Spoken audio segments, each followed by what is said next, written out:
Provérbio de Salomão, capítulo 27. Vários conselhos práticos. Esse é mais um vídeo que nós vamos dar início agora para colocarmos no canal, dando continuação a esse tema. Versículo 1. Não celebre, vangloriando-se, o dia de amanhã, pois você não sabe o que este dia poderá trazer. Uma coisa é uma expectativa, uma coisa é você criar uma expectativa sobre o dia de amanhã dentro da vontade do Senhor. Esse é um ponto. Nesse sentido, vale a pena celebrar, crer, celebrar por fé. Agora, aquela celebração de vanglória, de jactância, que é a celebração inútil. Porque, como diz a leitura, o versículo 1, você não sabe o que este dia poderá trazer. Simples assim. Quer ver para corroborar com esse assunto? Nós temos Lucas, capítulo 12, versículos 19 e 20. Quem se lembra? O jovem rico, o fazendeiro rico, o empresário, o milionário, pessoas que já se deram bem na vida, políticos, etc., que tem muito dinheiro, começam a inchar. Foi o que aconteceu com esse rapaz de Lucas capítulo 12. Ele disse assim: você tem grande quantidade de bens armazenados, sua conta bancária está grande, está boa, para muitos anos. Descanse, coma, beba e alegre-se. Não é pecado. O problema é que ele não estava depositando a sua confiança em Deus, e sim no poder aquisitivo, ou no poder da patente, ou na autoridade governamental, ou na autoridade religiosa até. E o que é que aconteceu no versículo 20? Contudo, Deus lhe disse, Lucas capítulo 12, versículo 20, louco, esta mesma noite a sua vida lhe será tirada. E o que você tem, para quem ficará? Não adianta arrogância, jactância, prepotência, soberba, inveja, o que quer que seja. Vamos ainda para Tiago capítulo 4, versículo 13 e 14, diz assim: ouça agora vocês que dizem, hoje ou amanhã iremos para esta ou aquela cidade, projeto pessoal, né? Passaremos um ano ali, faremos negócio e ganharemos dinheiro. Tudo bem. O problema é fazer isso por conta própria, sem consultar a Deus. Aí no versículo 14 diz assim: vocês nem sabem o que lhes acontecerá amanhã. O que é sua vida? O que é a vida do ser humano? Por mais arrogante, por mais poderoso, por mais sei lá que seja, por mais famoso que seja, o que é sua vida? Vocês são como neblina que aparece por um pouco de tempo e depois se dissipa. Versículo 15. Ao invés disso, deveriam dizer, se o Senhor quiser, viveremos e faremos isto ou aquilo. Agora, porém, vocês se vangloriam das suas pretensões, e toda vanglória como esta é maligna. Essa é a máxima que esse versículo 1 de Provérbios 27 quer dizer. Vamos ao versículo 2 que diz assim: que outras pessoas façam elogio a você e não a sua própria boca. Outras pessoas, não os seus próprios lábios. Isso está encaixado no versículo 1. É uma continuação do tema. A vanglória, prepotência.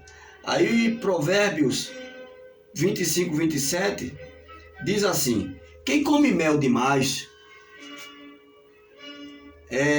comer mel demais não é bom. Sabe o que é isso, né? Jactância, ser arrogante, ser prepotente, achar-se o tal, não é bom. Partindo do princípio de que todo excesso é prejudicial, né? Comer mel demais não é bom, nem é honroso buscar a própria honra. Agora vamos ao versículo 3 e o 4, que diz assim: a pedra é pesada e a areia também, mas a irritação causada pelo insensato é mais pesada do que essas duas coisas juntas. O rancor, versículo 4, o rancor é cruel e a fúria é destruidora, mas quem consegue suportar a inveja? Vejam só, tem aqui dois elementos aqui com duas atitudes distintas. Uma é o insensato, a irritação causada pelo insensato, é aquele cara que não tem responsabilidade, é o louco, né? O cara que não quer saber de nada, faz tudo lá de todo jeito, não cumpre responsabilidade alguma, não respeita nada, não quer nada com nada, acha que ele é o tal, é um insensato, é um tipo de loucura, né? Isso é pesado do que a terra, a pedra e a areia. É mais pesado. E no outro tem o cara que é o invejoso, misericórdia. Essa é outra tristeza no meio das pessoas. O tal do invejoso. Ele não se conforma. Não é nem que ele não se conforma com o que ele tem. Ele pode ter tudo. Ele não se conforma que o outro tenha. Ele não aceita que o outro tenha. Não importa. Se conquistou, seja lá do que for. É o tal do invejoso. Para corroborar com isso, nós temos 1 João, capítulo 3, versículo 12. Vai confirmar esses versículos 3 e 4 de Provérbios 27. Diz o seguinte, 1 João 3,12. Não sejamos como Caim, olha só. Não sejamos como Caim, que era do maligno e matou seu irmão Abel. Por que causa ele matou? Porque suas obras eram perversas e as de seu irmão eram boas. Mas aqui está encaixado na área da inveja. Caim fez isso por inveja. Sabe por quê? Vou lhe provar. Se você continuar lendo lá no Gênesis, essa passagem de Caim matou Abel, você vai ver que primeiro Caim se irou por conta da escolha de Deus. E o Eterno apareceu para ele e disse assim: qual é o seu problema? Por que o seu rosto ficou vermelho? Por que você se irou? Pelo fato de eu ter aceito as obras, a oferenda do seu irmão, a oferta do seu irmão e não a sua. Se você fizer igual a ele, faça como ele é um tipo. Faça igual a ele e você terá aceitação. Então o que o Criador estava dizendo a Caim? Que se ele copiasse, ao menos, não invejasse, copiasse as atitudes de seu irmão, ele teria aceitação. Tá aqui na Bíblia. O que é que ele fez? Ele foi lá e complicou mais ainda. Ele chegou a assassinar o seu próprio irmão Abel. Continuando aqui, o versículo 5. Melhor é a repreensão feita abertamente do que o amor oculto. Esse amor oculto é o amor falso. A reclamação, o não é falta de amor. Não significa, não significa que a pessoa não nos ame. Não é. Então aqui diz, melhor é a repreensão feita abertamente. Não é no sentido de envergonhar o outro. É no sentido de ajudar. Às vezes precisa ser dito na hora, na frente de todo mundo, senão o camarada vai fazer besteira mesmo. não é nem na intenção de humilhar, do que o amor falso, o amor oculto. Quer ver? Vai para Provérbios 28, 23, que diz assim: quem repreende o próximo obterá, por fim, mais favor do que aquele que só sabe bajular. Esse bajular aqui é o amor hipócrita. Bajulação é o amor hipócrita, que aqui no versículo 5 de Provérbios 27 chama de amor oculto, que eu estou dizendo que eu acrescentei aqui, coloquei aqui, que é o amor falso. Vai também para Gálatas. Gálatas capítulo 2, versículo 14 diz assim: quando vi que eles não estavam agindo direito, de acordo com a vida do Evangelho, a verdade do Evangelho, eu disse, isso é Paulo, o apóstolo Paulo, eu disse a Pedro na presença de todos. Estava ali uma reunião ministerial, e o apóstolo Paulo disse, quando eu vi que tinha alguma coisa errada, aquela igreja, aquele grupo de pessoas não estava de acordo com o Evangelho. Isso tem que ser dito hoje para essas igrejas aí politizadas, igrejas financeiras, igrejas enroladas, uma confusão dos infernos que nós temos hoje no século 21. Então Paulo disse a Pedro na presença de todos: você é judeu, Pedro, mas não vive como judeu. Então como é que você quer obrigar os gentios a viverem como judeus? Para mim, tudo. Eu posso fazer o que eu quiser. Posso fazer conforme eu penso. Aí vem um novo convertido precisando de ajuda, de amparo, de orientação. Recebe patada. Recebe pancada. Recebe perseguição. Recebe humilhação. Como é que essa pessoa vai se firmar no Evangelho? Hoje eu comentei, eu fui levar uma esteira com um companheiro meu. E nós passamos lá por algumas igrejas e tal. E eu disse, olha, o problema é o exemplo dessas igrejas. O povo não acredita mais no Evangelho por conta da irresponsabilidade de muitos crentes que não dão exemplo. Pastores financeiros, bispos financeiros, gente que só pensa em dinheiro, em enriquecer, porque virou comércio, virou uma empresa que remunera bem. Tá certo que a Bíblia diz que quem prega o Evangelho, viva do Evangelho. Mas não é para usurpar o dinheiro dos outros.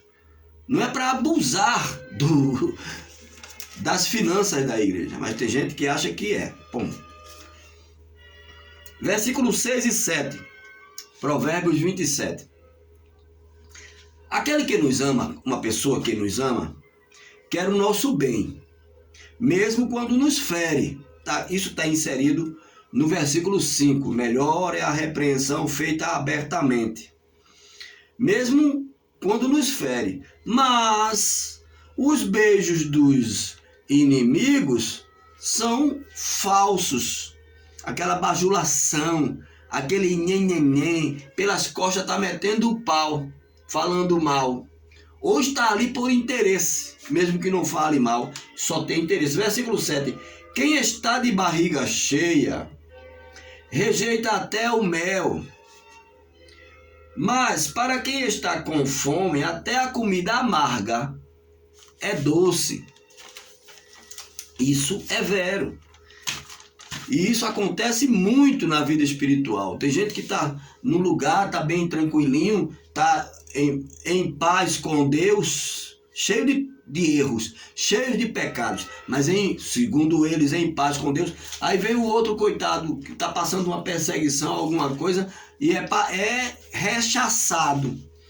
Para corroborar com esses versículos 6 e 7 de Provérbios 27, nós temos Jó capítulo 6, versículo 57, que diz o seguinte: o jumento fica contente quando come capim, e o boi não reclama quando tem pasto. Estão de barriga cheia, então não precisam fazer reclamação.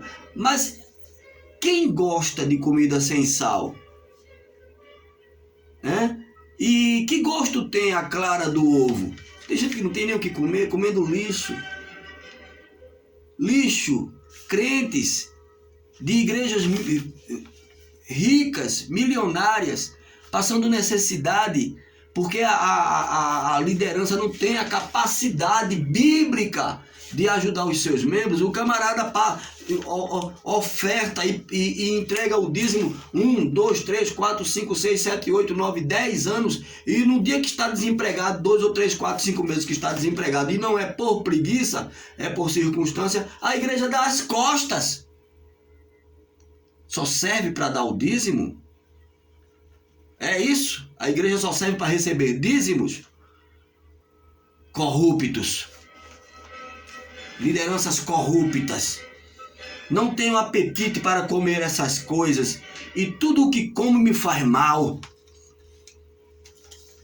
Gente inchada de um evangelho financeiro, interesseiro, que não é o evangelho de Cristo. Versículo 8. Uma pessoa longe de casa é como um pássaro longe do ninho. Versículo 9. Perfumes e fragrância alegram a vida. Claro, uma pessoa chegar num ambiente com um perfume bom, com uma fragrância boa, bem higienizado e tudo mais, dá uma sensação, traz uma sensação, produz uma sensação agradável. Assim, o amigo é curado com conselhos verdadeiros. Quando você está passando por uma provação, por um momento, e alguém chega sincero diante de você e começa a conversar com você e começa a passar para você ensinamentos da palavra de Deus, aquela atitude, uma unção de fé, isso traz cura. Assim o amigo é curado. Versículo 10. Não despreze o seu amigo, nem o amigo de seu pai. Quando você estiver em apuros, não procure o seu irmão. Sequer procure o seu irmão, ele é ausente. É melhor um vizinho perto do que um irmão distante. Quer concordância bíblica para isso? Nós estamos no versículo 10 do capítulo 27 de Provérbios. Vá para o Provérbios 17 e 17. Diz assim: ama o amigo em todos os momentos, e nas horas difícil nascerá um irmão. Então é isso, muitas vezes o amigo é melhor do que muitos irmãos na carne. É melhor do que muitos parentes. Continuando aqui, Provérbios 18, 24. Muitas amizades não valem nada em alguns momentos, né? Mas existem amigos mais achegados do que irmão. Tá aqui. Então você tem 200 amigos, mas ali só se destaca 1 ou 2. No máximo 5 de 200. Menos de 10%. Versículo 11. Meu filho, seja sábio e alegre o meu coração, para que eu tenha como responder a quem me desprezar. Aqui é família. Família. No dia da necessidade, ninguém vai zombar de mim na minha velhice, porque eu tenho filhos que me ampararão. Seja sábio, meu filho, e alegre o meu coração, para que eu tenha como responder a quem me desprezar. Quer ver? Provérbios 10:1. O filho sábio dá alegria ao pai, e o filho tolo dá tristeza à mãe. Provérbios 23:15. Meu filho, se o seu coração for sábio, o meu coração se alegrará. E Provérbios 23:24 diz assim: o pai do justo exultará de felicidade. Quem tem filho sábio se alegra. É muito bom você ter uma pessoa, filho, ou até pessoas conhecidas, mas aqui o tema é meu filho, que é o mais próximo à palavra de Deus, é para os filhos de Deus, aqueles que se qualificam, se colocam como filho de Deus. É muito bom você ter um filho que está ali com você, do seu lado, etc, e etc, e etc.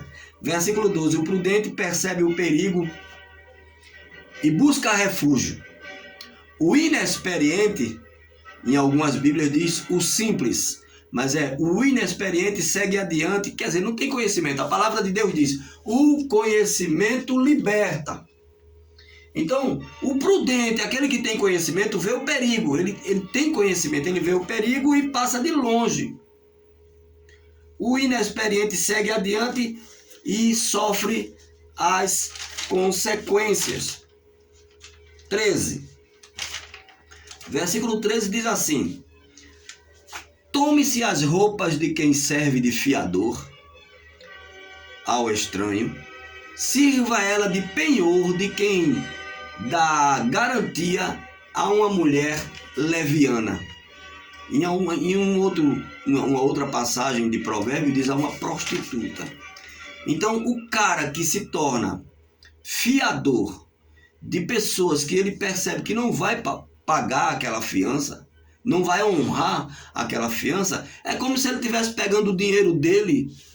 Aqui diz, tome-se as roupas, porque naquele tempo as vestes tinham um valor moral, ético, social, o cinto, o cajado, tem aquela história de Judá, lá atrás, que tem vídeo aí de Judá, que pensou que a nora dele era uma prostituta e deixou lá o seu bordão, o seu cinto. Então isso virou um padrão. Tome-se as roupas de quem serve de fiador ao estranho, sirva ela de penhor, pagamento de quem dá garantia. É como se estivesse pagando para uma prostituta, comprando drogas, gastando com bebidas. Não tem nada, esse dinheiro, esse investimento é inútil. É simples. Quer ver aqui? Êxodo, capítulo 22, capítulo 22, versículos 25 e 26. Diz assim: se fizerem empréstimo a alguém do meu povo, isso é o Eterno dando orientações a Moisés. Se fizerem empréstimo a alguém do meu povo, a algum necessitado que viva entre vocês, não cobrem juros dele. Não emprestem visando lucro entre família, aqui dizendo, alguém do meu povo.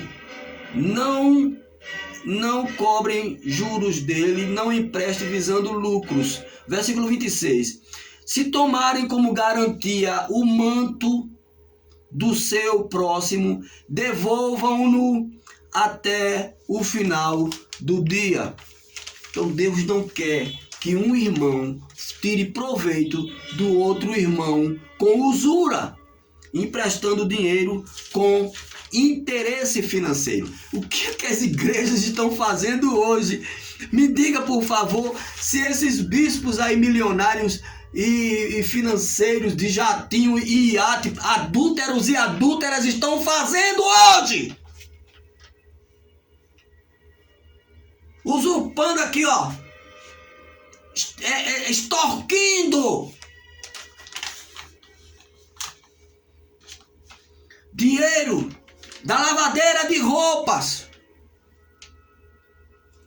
E quando aquela lavadeira não pode trazer o dízimo, é rejeitada.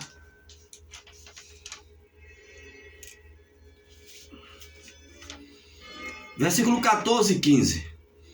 Provérbios 27. A bênção dada aos gritos cedo de manhã, como maldição, nem sempre você tem para ensinar. Eu vou ler de novo. A bênção dada aos gritos, com ignorância, com arrogância, com estupidez, sem amor, como diz 1 Coríntios 13, se não tiver amor, não adianta falar grego, não adianta falar em línguas. Então a bênção dada aos gritos cedo de manhã, como maldição é recebida. Então para orientar, para ajudar, tem que saber, tem que ter sabedoria espiritual.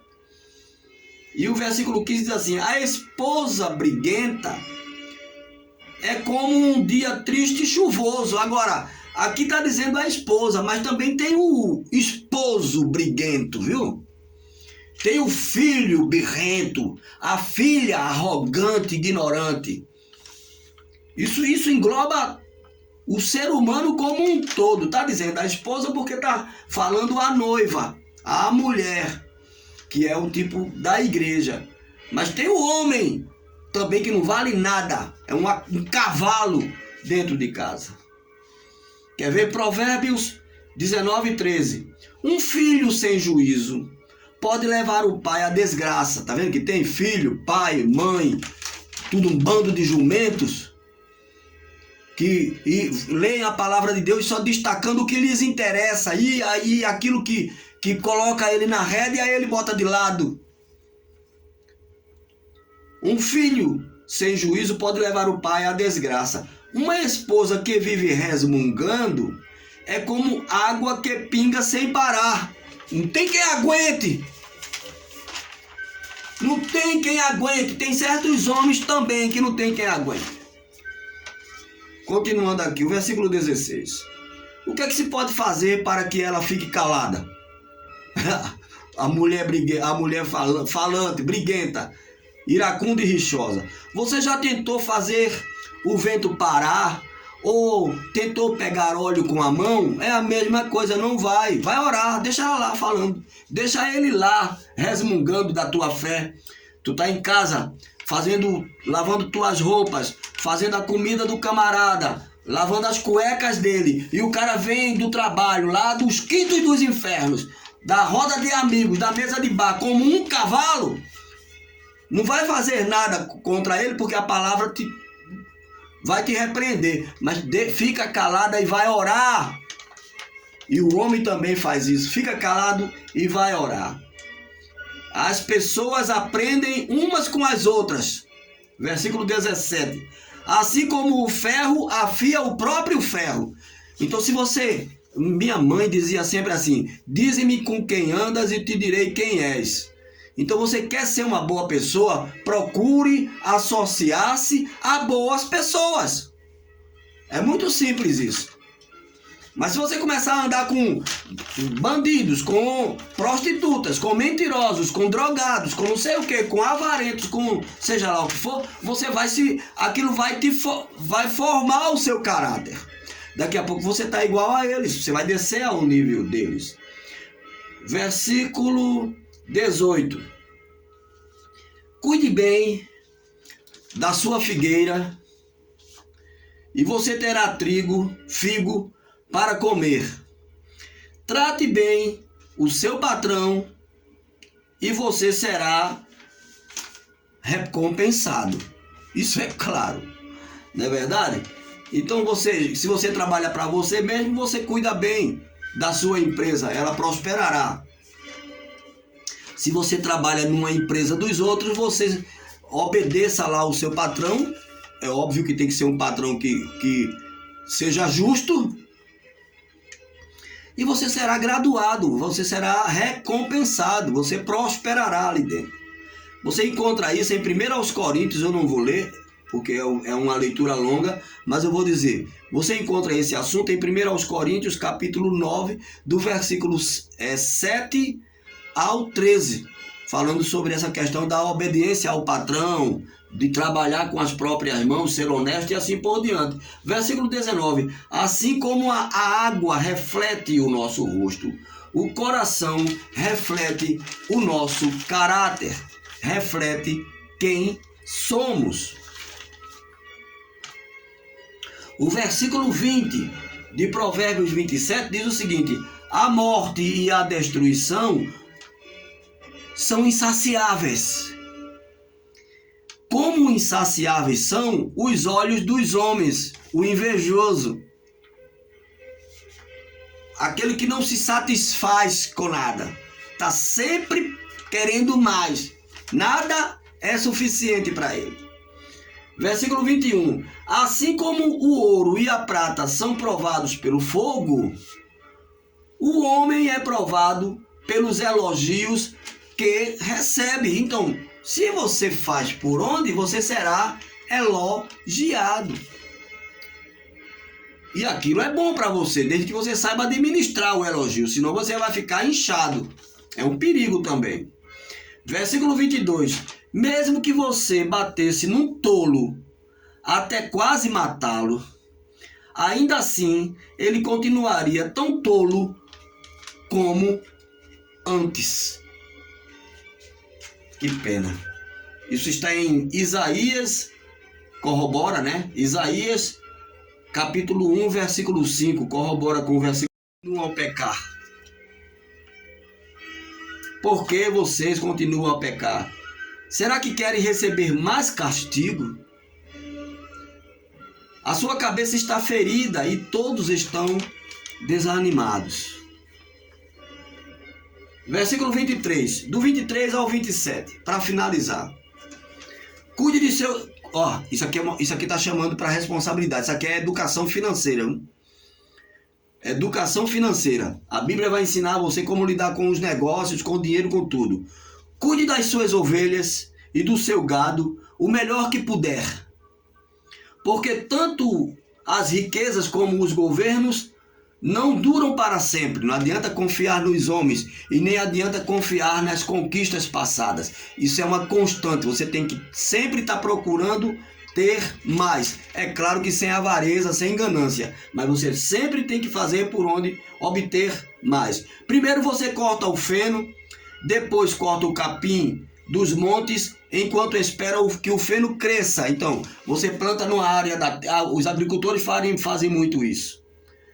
Então ele planta tal fruta, tal árvore, tal comida numa área da terra e cria tal tipo de animal. Aí quando aquilo ali fica escasso, ele vem para outra gleba, outra área da terra e planta outra cultura e alimenta outros animais. E depois vai para outra. Isso é a administração do terreno. Então tá aqui, ó. Primeiro você faz isso. Corta o capim dos montes enquanto espera que o feno cresça novamente. Aí você pode fazer roupas, já está começando a ter lucro. Você pode fazer roupas com a lã das suas ovelhas e comprar mais terras com a venda com o dinheiro que ganhou com a venda de alguns cabritos. Então você lucrou, você economizou, vendeu e comprou mais, investiu de novo, investiu mais. E as cabras darão leite com fartura para você e para a sua família e também para as suas empregadas. Você terá tanto dinheiro, você terá tanto para você, para a sua família, que ainda sobejará para a vizinhança, para ajudar um familiar, para ajudar o próximo, o irmão, etc. e tal. É assim que funciona. Que Deus abençoe a todos, em nome do Senhor Jesus Cristo. Shalom Adonai. Amém.